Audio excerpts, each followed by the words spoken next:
Baik teman-teman, selamat datang kembali. Pada kesempatan kali ini saya akan membahas analisa saham mingguan untuk periode tanggal 18 April 2022 sampai dengan tanggal 22 April 2022. Jadi seperti biasanya saya akan bahas sekitar kurang lebih 6 sampai 7 saham, dan pada kesempatan kali ini saya akan bahas langsung ya. Dengan yang pertama adalah untuk saham Astra Agrolestari. Jadi AALI ya. Jadi kalau kita perhatikan di sini memang dia testing resistance sekitar 13.100 ya areanya. Dan minggu lalu dia sudah berhasil breakout dengan high-nya di 13.175. Nah, posisi sekarang memang dia di antara range-nya ya, support resistance-nya di support terdekatnya 12.500 dan resistance-nya di 13.100. Kalau misalnya mau buy sekarang, sebenarnya sih untuk AALI ini masih cukup bagus ya. Jadi pasang aja trading stop-nya atau stop loss-nya di 12.500 dan 12.100. Kalau misalnya Anda nggak mau buy sekarang, kalau mau buy on weakness ya, saran saya tunggu aja sekitar area kurang lebih 11.250 sampai dengan 11.650.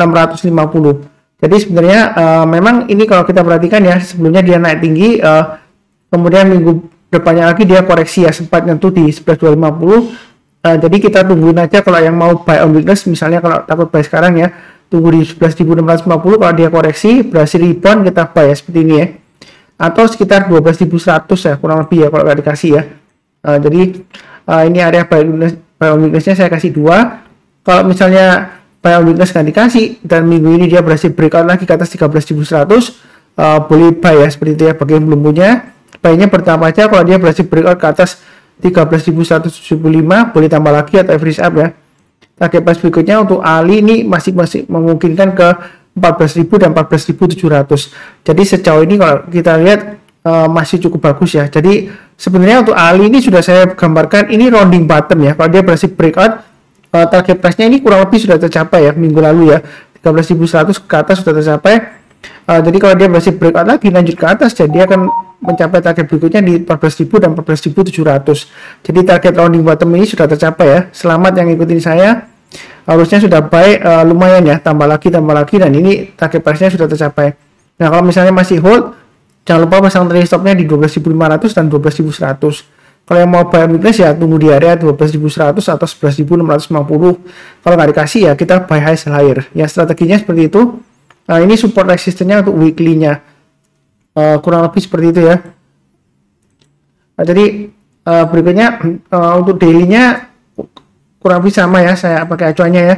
Jadi di sini kalau dia berhasil naik ke atas 13.100, boleh buy ya, seperti itu ya. Kalau misalnya pas benar ini kalau kita perhatikan kan dia sebelumnya dia koreksi sampai 12.100, mau tunggu buy weakness di sini juga boleh ya, 12.100 ya untuk jangka pendeknya ya.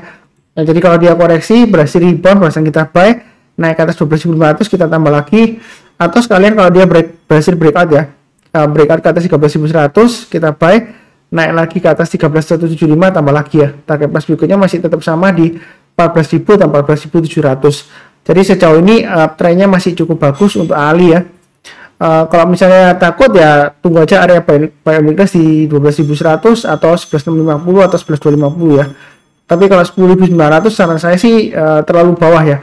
Jadi saya hapus saja sampai 11.250 ya maksimum untuk buy weakness-nya. Kalau misalnya nggak mau buy sekarang ya, seperti itu ya. Kurang lebih cukup ya untuk AALI. Berikutnya untuk LSIP. Jadi LSIP ini kalau kita lihat untuk support resistance weekly-nya sudah pernah saya gambarkan. Jadi sebelumnya dia naik sampai 15.460 ya. Kemudian koreksi dalam berhasil rebound.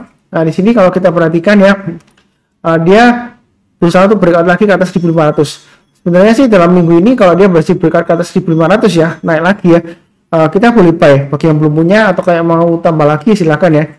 Nah, kalau dia sudah berhasil naik ke atas 1.500 dan selama dia bertahan di atas 1.500, sebenarnya kemungkinannya untuk LSIP untuk breakout ke atas 1.570 di sini ya, high-nya ya, itu sangat besar ya kalau dia berhasil naik lagi ya. Jadi masih ada kesempatan untuk LSIP. Buy-nya tunggu aja kalau dia breakout ke atas 1.500 atau di sini high-nya dan di 1515 ya. Jadi naik ke atas 1515 silakan buy. Naik ke atas 1560 tambah lagi ya, average up ya. Naik ke atas 1625. Nah, target berikutnya di 1840-an kurang lebih seperti itu ya. Memang kalau kita perhatikan support terdekatnya dia di area kurang lebih 1420. Kalau misalnya nggak mau buy sekarang, ini tetap acuannya ada dua ya. ada 1310 dan 1420 kurang lebih ya.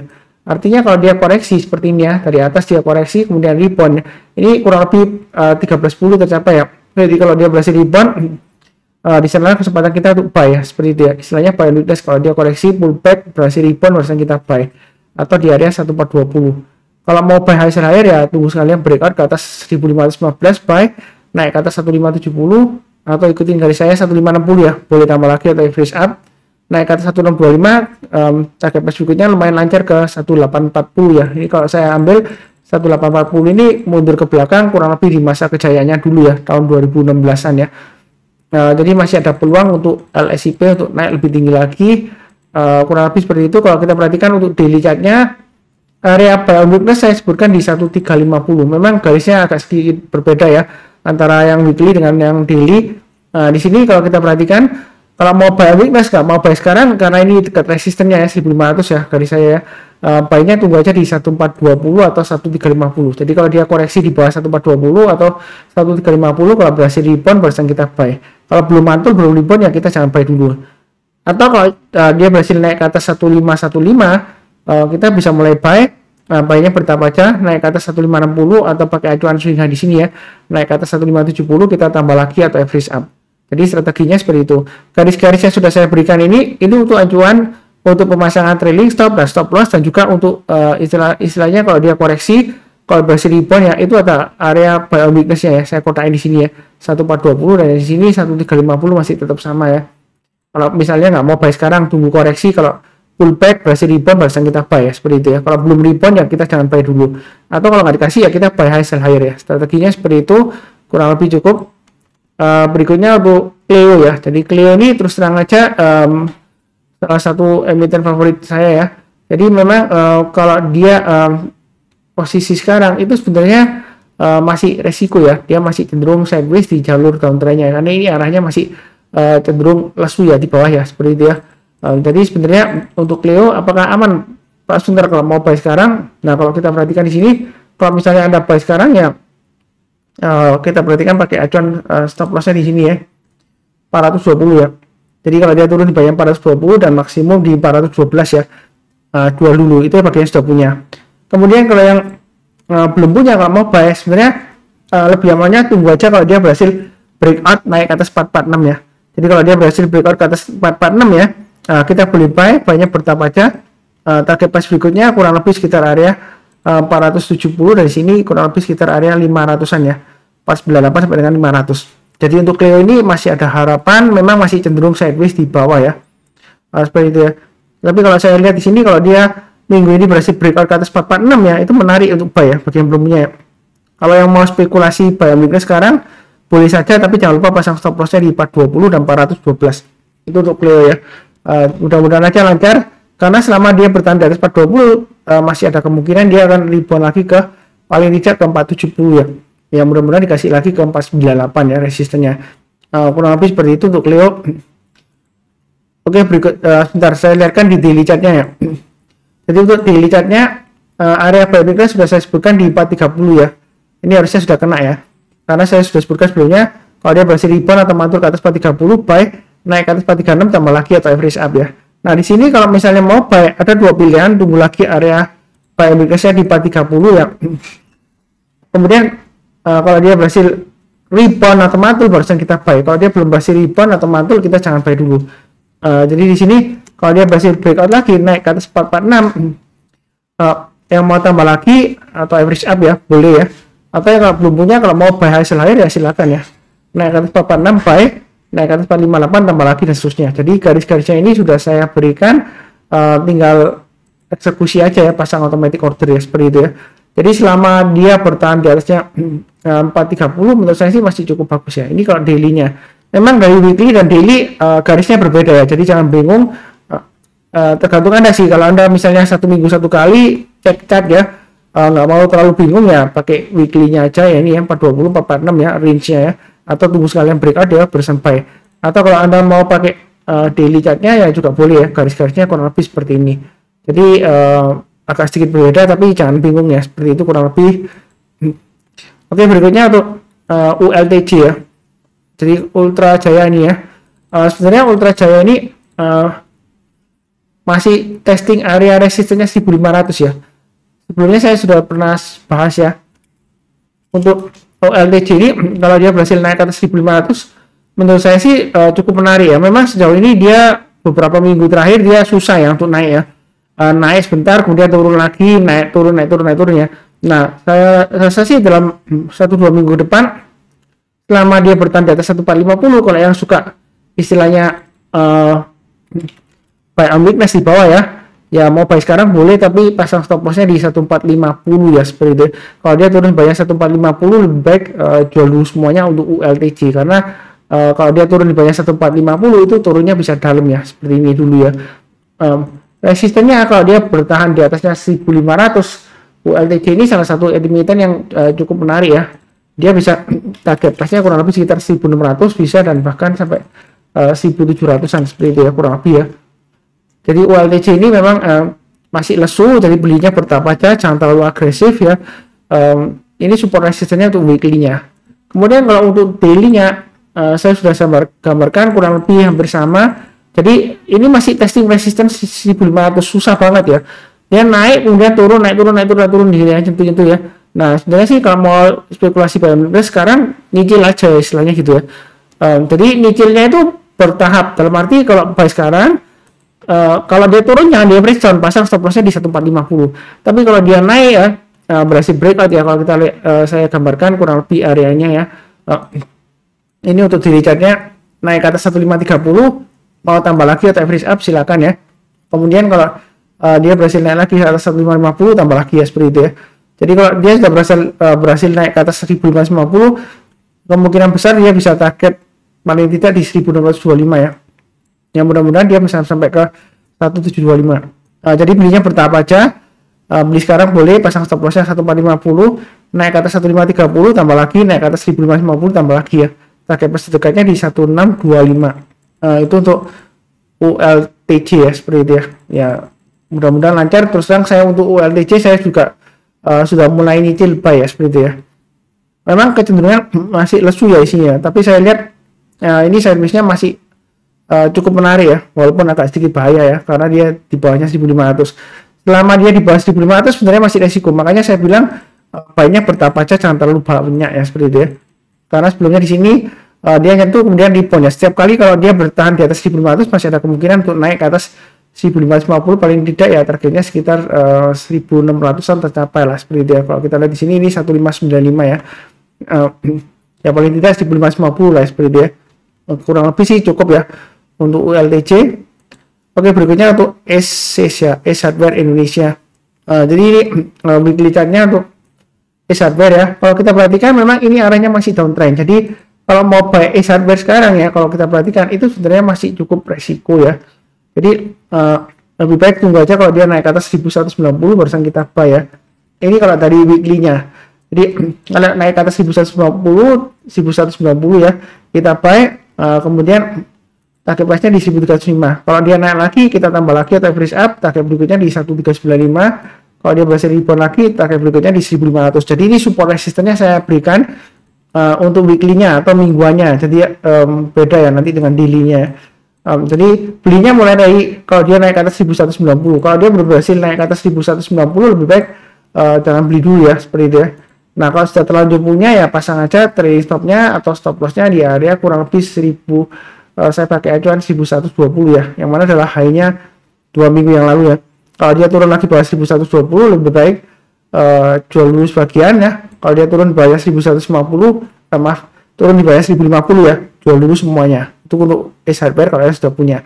Kalau mau buy tunggu aja kalau dia naik ke atas 1190. Selama di bawahnya 1190 itu masih resiko ya di sini ya. Jadi arahnya masih cenderung downtrend ya. Jadi jangan terlalu agresif. Memang sebelumnya kalau kita perhatikan di sini, Mas Sunar dia berhasil rebound, Mas Sunar. Iya, kalau dia berhasil naik ya. Seperti itu. Makanya saya kasihkan buy-nya mulai dari 1190, karena kalau dia sudah berhasil naik ke atas 1190, dia peluangnya naik ke atas lebih besar ya. Tapi kalau dia gagal ya dia resikonya turun ke bawah lebih besar ya, seperti itu ya. Ini untuk weekly-nya. Kalau untuk daily-nya sudah saya gambarkan 1170 ke atas boleh buy atau average up ya, tambah lagi ya. Kalau koreksi Pak Sunar ya pasang aja stop loss-nya di 1110 dan 1055 ya. Jadi belinya bertahap aja kalau mau spekulasi balik ke sekarang ya. naik ke atas 1235 tambah lagi, naik ke atas 12880 tambah lagi ya. Terus terang memang ini downtrendnya masih cukup kuat ya, walaupun ini MA20 nya sudah mulai mengarah ke atas dan ini sudah mulai naik, tapi jangan lupa pasang stop lossnya di 1110 dan 1055. Memang garis-garisnya ini untuk daily chartnya dan weekly-nya agak sedikit berbeda ya, jadi jangan bingung, terserah Anda sih. Kalau Anda nggak mau pusing lihat tiap hari ya, satu minggu sekali ya pakai weekly chartnya lebih baik ya, seperti itu ya, range-nya lebih jelas ya, garisnya nggak terlalu banyak. Tapi kalau Anda sistemnya yang setiap hari dilihatin atau dicek ulang ya pasang aja baiknya bertahap sesuai dengan garis-garis yang sudah saya berikan ya. Mudah-mudahan dia lancar. Ini sudah mulai mengarah ke atas. Kalau saya lihat di sini, ini volumenya dia sudah mulai naik ya. Sebelumnya kan dia ketika dia turun-turun, dia volumenya cenderung melandai, terus kemudian dia makin turun, dia ini di area sekitar sini ya, konsolidasinya dia sudah mulai naik ya, volume rata-ratanya seperti itu. Yang mudah-mudahan aja pertanda baik dia bisa naik lagi ke atas ya, mengingat juga pandemi sudah cukup berakhir ya, seperti itu ya, kurang lebih sih cukup. Berikutnya untuk INDF. Nah, INDF memang Pak Sunar sebelumnya downtrend kan, iya memang benar. INDF sudah saya bahas sebelumnya ya di satu video khusus ya. Kalau Anda yang suka tipe-tipe untuk buy on weakness ya, ini sebenarnya kalau dia ditutup di atasnya 6075, selama dia bertahan di atas 6075, sebenarnya untuk INDF ini masih menarik untuk target berikutnya di 6650 ya, seperti itu ya. Sebelumnya memang dia turunnya dalamnya, tapi kalau kita lihat di sini support 5750 lumayan kuat ya. Jadi kalau dia sudah rebound, apalagi kalau sudah berhasil naik ke atas 6075, boleh buy ya. Kalau dia berhasil naik lagi ke atasnya high-nya minggu lalu yang mana adalah di angka 6225, boleh tambah lagi atau average up. Jadi belinya bertahap aja, pasang stop loss-nya di low-nya minggu lalu di 6000 ya, kalau mau buy sekarang. Jadi buy-nya bertahap aja. Ini support resistnya untuk weekly-nya, kalau dia naik ke atas 6650, target price berikutnya kurang lebih sekitar area ini ya, 6950 ya, itu untuk INDF. Nah, kalau kita perhatikan untuk daily chart-nya di sini saya sudah sebutkan, memang saya sudah pernah sebutkan sebelumnya ya. Untuk sideways range-nya itu untuk INDF memang paling enak kalau dia sudah berhasil naik ke atas 6300, dia lumayan rapi ya, dia bisa sampai target 6600. Jadi ini masih berjuang ya. Kalau stop-nya jangan lupa pasang trailing stop-nya di 6100 dan 6000 ya, kurang lebih seperti itu. Jadi selama dia bertahan di atas 6000 masih cukup bagus. Memang di sini kalau perhatikan ya, Pak Sunar, ini ada formasi seperti double bottom ya, seperti begini ya. Mungkin di weekly-nya lebih jelas ya di sini, nggak seberapa jelas sih. Sebentar, ya seperti ini ya. Jadi sebenarnya untuk INDF ini masih konsolidasi di bawah, jadi masih berjuang untuk naik ya. Belinya bertahap aja. Kalau misalnya takut di kondisi sekarang ya, tunggu aja kalau dia berhasil naik ke atas 6300. Nah, mungkin ada yang tanya, lupa Sunar nggak ketinggian? Sebenarnya sih kalau dia berhasil naik ke atas 6300, malah menurut saya sih lumayan aman, karena kalau ada di bawah ya, dia sudah berhasil naik ke atas, itu cenderungan naiknya bisa paling tidak di 6600 dikasih ya. Atau kalau minimal, kalau gagal ya di 6475 ya. Paling enggak ya kita dapat profit sedikit lah, seperti itu ya. Kurang lebih sih cukup ya untuk INDF. Jadi ini kurang lebih ada 6 saham yang sudah saya bahas. Jangan lupa cek untuk playlistnya untuk minggu ini, ada di video deskripsi di bawah ini ya. Untuk saham-saham yang lainnya saya rasa cukup ya. Yang baru saya kenal channel Saham Profit, jangan lupa subscribe, like. Kemudian kalau ada pertanyaan atau saran silahkan tulis di kolom komentar ya. Nah, seperti itu ya. Kemudian seperti biasanya saya doakan selalu semuanya selalu sehat, damai dan sejahtera selalu. Amin. Terima kasih banyak. Sekian.